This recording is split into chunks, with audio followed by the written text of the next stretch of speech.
India is the seventh largest country by area and the second most popular country in the world, situated in Asia.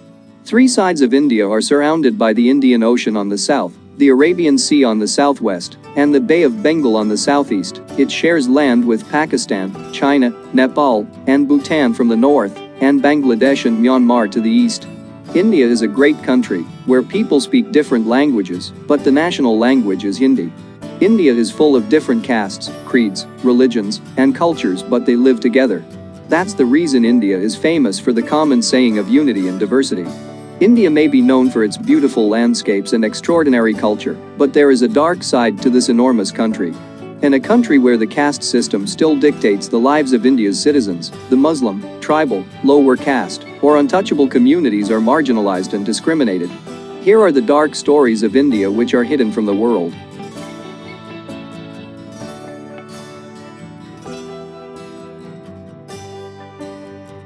Rape in India. Rape is the foremost common crime in India.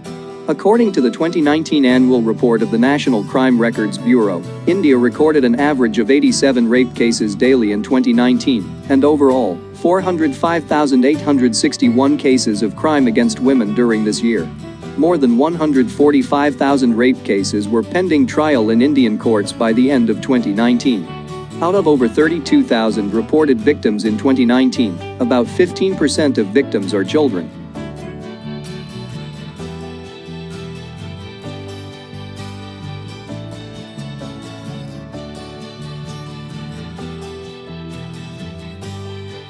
Life of Mumbai prostitutes. In Mumbai, there is a place called Kamadipur, which is one of the biggest red light districts in all of Asia.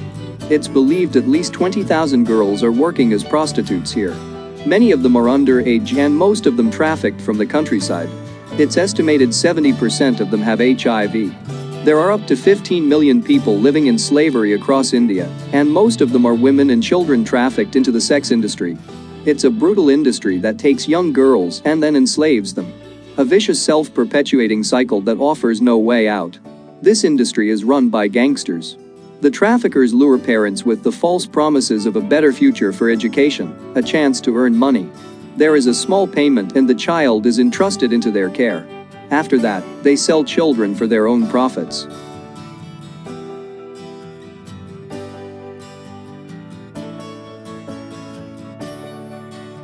Acid attack in India.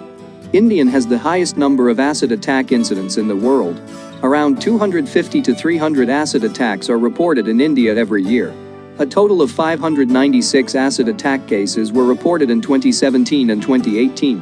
According to data released by the National Crime Records Bureau, there have been 1,483 victims of acid attacks in the country between 2014 and 2018. Females between 11 and 30 years are the most susceptible to such attacks. 36% of incidents are the victims targeted for rejection of marriage proposals. Therefore, the main cause that is seen to be behind the acid attack is the rejection of sexual advances.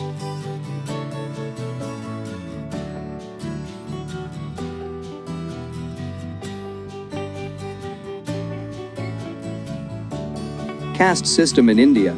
A casting system is a traditional form of stratification in Hinduism that classified people into 4 different groups. The caste we are born in will determine their social status, employment, diet, and behavior.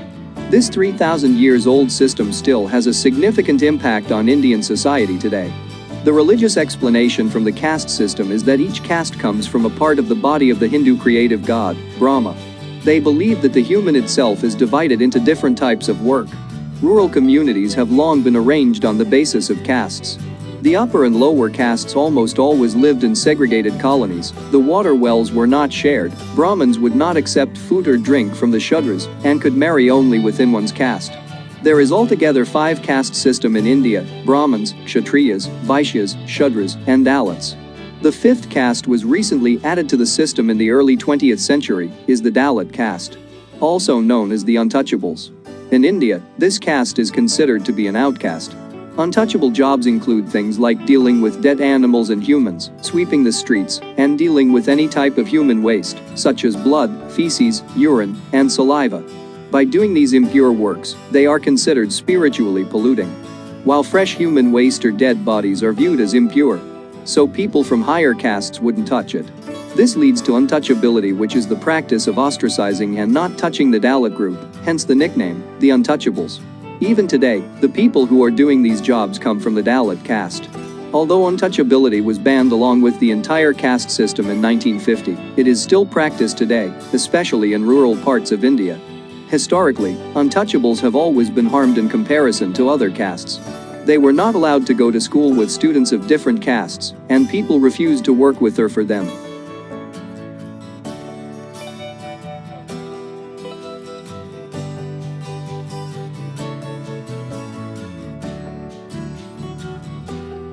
Children worker. Every child deserves to have a childhood that is fun and educational, but in India, according to data from Census 2011, the number of child laborers in India is 10.1 million, of which 5.6 million are boys and 4.5 million are girls. In 2020, according to official data, there are around 152 million children worldwide working as child laborers, out of which India accounts for close to 7.3% of that number. In a rural part of India, children are employed or doing unpaid work. They are lesser likely to attend a school or attend only intermittently, trapping them in the cycle of poverty. Millions of Indian girls and boys are going to work every day in quarries and factories or selling cigarettes on the street. The majority of these children are between 12 and 17 years old and work up to 16 hours a day to help their families. In India, 20% of all children aged 15 to 17 years old are involved in hazardous industries and jobs.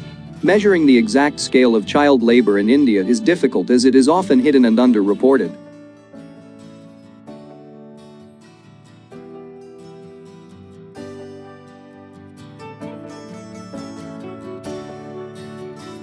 Child marriage. Teenager girl forced to marry. Technically, child marriage is illegal in India. A law passed in 1929, the government passed a law banning the practice, and it was updated in 2006. Today, both women under 18 and men under 21 cannot get married. What is the child marriage rate? How big of an issue is child marriage? 0.27% of girls in India are married before their 18th birthday, and 7% are married before the age of 15.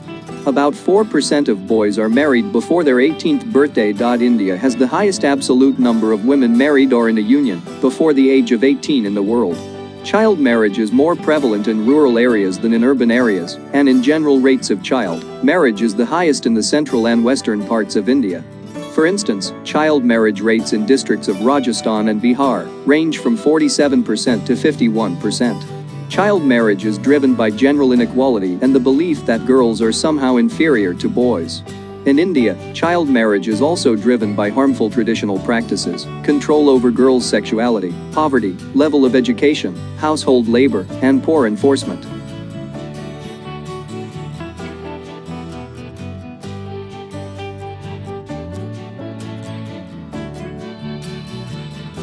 Life of slums in India. There is a place called Dharavi in Mumbai, India, considered to be one of Asia's largest slums. Dharavi has an area of just over 2.1 square kilometers and a population of about 1 million. Dharavi is one of the most densely populated areas in the world. Slums refer to makeshift housing or shanties found especially in urban areas and are characterized by lack of basic facilities, squalor, and overcrowding. Slums are generally built on government land that is lying unclaimed or vacant. They are mostly occupied by migrant workers, unskilled labor, domestic workers, and other such persons who cannot afford proper housing in the cities. Almost 49% of the total population in Mumbai lives in slums. In India, the condition of slums is deplorable. The settlements are built in small, congested areas, near airports, railway lines and industries, rivers, and other water bodies and markets. But living in slums can place a huge burden on families, socially and financially. The residents are routinely called encroachers and illegal settlers, which others label them dirty. Their home may be less expensive, but they end up paying a lot more for water and basic amenities. Sanitation is virtually non-existent, which can result in a wide variety of illnesses. This is not only unhygienic, but also creates complications during monsoon when there is flooding during heavy rains. There is no regular supply of water through pipes. This makes obtaining clean drinking water very difficult. Since there is no proper sewage or waste disposal system, garbage is accumulated near the slums or thrown into the water bodies, in case the slums are near a water body. There is no regulated supply of electricity in slums, making living conditions very poor. In conclusion, the standard of living is extremely poor.